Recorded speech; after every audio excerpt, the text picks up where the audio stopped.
Welcome to this episode of Dream Farm.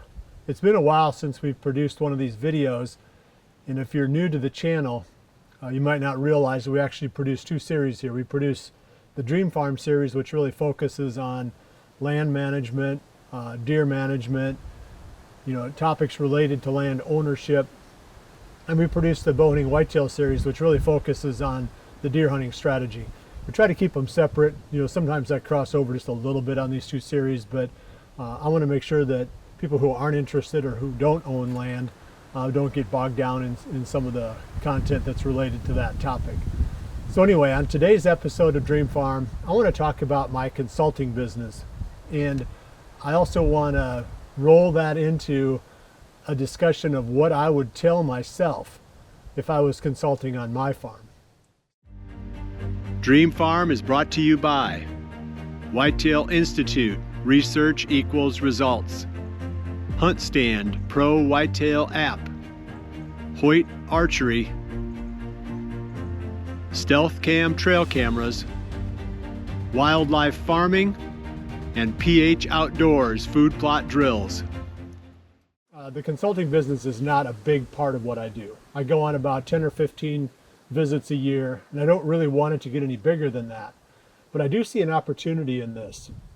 It seems like there's a lot of people that are interested in having somebody come on their property that's got some years of experience and maybe can help them, save them some time. I mean, I've been doing it since 1995. I've owned hunting land since 1995. So there's a lot of stuff that I've learned the hard way, that some of it's pretty practical, common sense stuff, but some of it's a little bit more in-depth and a little bit more complicated, related to a lot of factors that are harder to control.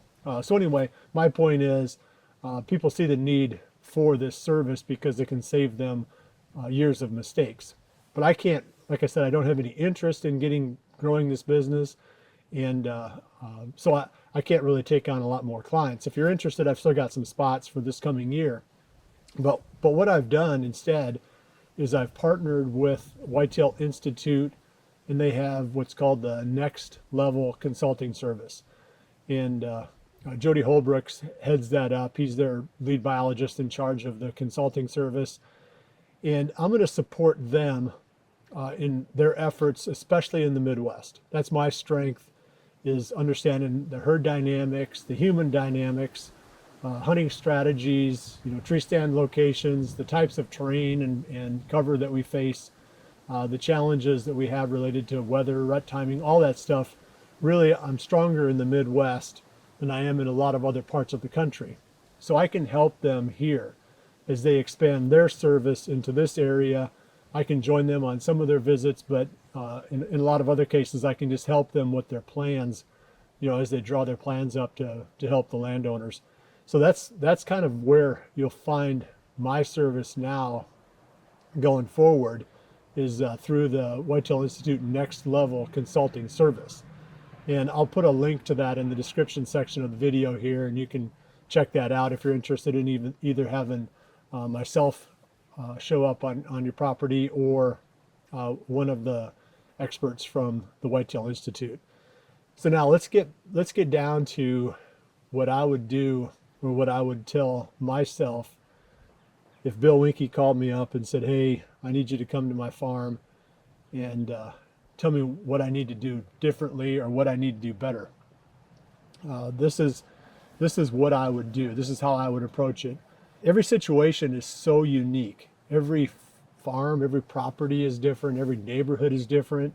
The herd dynamics, the structure of the cover, the mix of ag to habitat is so different in different places that you can never just have a standard answer where you just say, okay, this is how you manage deer and this is how you manage land, because it's not a one size fits all. Not even in the Midwest, not even in one county within an area, because like I said, every property has so many unique challenges and opportunities that you really need to dial it in when you get there. But the first thing I do, and usually it's well in advance on the telephone, I'll ask the landowner what their goals are. What is really your goal? What are you trying to achieve with this property? It seems to come back to the same thing. I want to shoot more big antlered bucks. usually is the answer. But sometimes it's a little bit narrower. Sometimes it really focuses in on habitat. And they'll say, well, I'm trying to figure out what to do with these, 75 acres of open ground that I've got that I'm not going to be farming in the future. What shall I do with this? How do I set this up for the maximum huntability and the maximum benefit for my farm? Sometimes, surprisingly, I'll have clients that want me to come and tell them whether or not they should keep the land or sell it. And I've had a couple of those. What solution then do I have for Bill Winke? What advice would I offer? And obviously it's what I'm doing, because, I'd be silly to have these goals and then not do what I think I need to do to achieve them. That means keeping the population down. It means being really aggressive early on with the habitat projects. Habitat first, really focus on that. Food, obviously food plots, you're starting to develop these locations. I don't have probably as many food plots as I will have someday. I'm sure that, several years out from now, I'm going to have even more because the population will start to come up a little bit. And I do want to keep the pressure off the native habitat. I want to keep the browse, at its best. So I want to make sure that I've got a lot of opportunity for the deer to feed, on lots of different things. So that would be my goal. That's what my situation would be. If I was consulting on my farm, I would spend a lot of time showing me how to do the TSI, what to cut, which stumps to kill versus which ones to leave alive so that, the deer can eat, the regrowth off those stumps, how to burn, why to burn, find some available local resources to help you with these things. It's a lot of work. Managing these properties can be a lot of work. So just being able to find help. The whole thing, you got to have a plan of action. The theory is great, but when I leave a property, I want to make sure that they have a plan of action, like actual steps.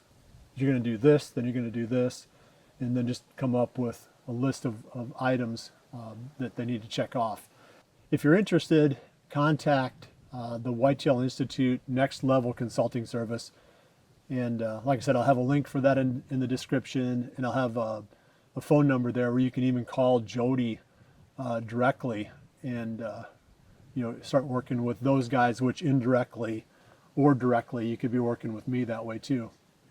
Back in August, the Whitetail Institute team, Jody and Carol and Joyce, came to my farm and took a look at it to give me, their thoughts on what I can do differently here.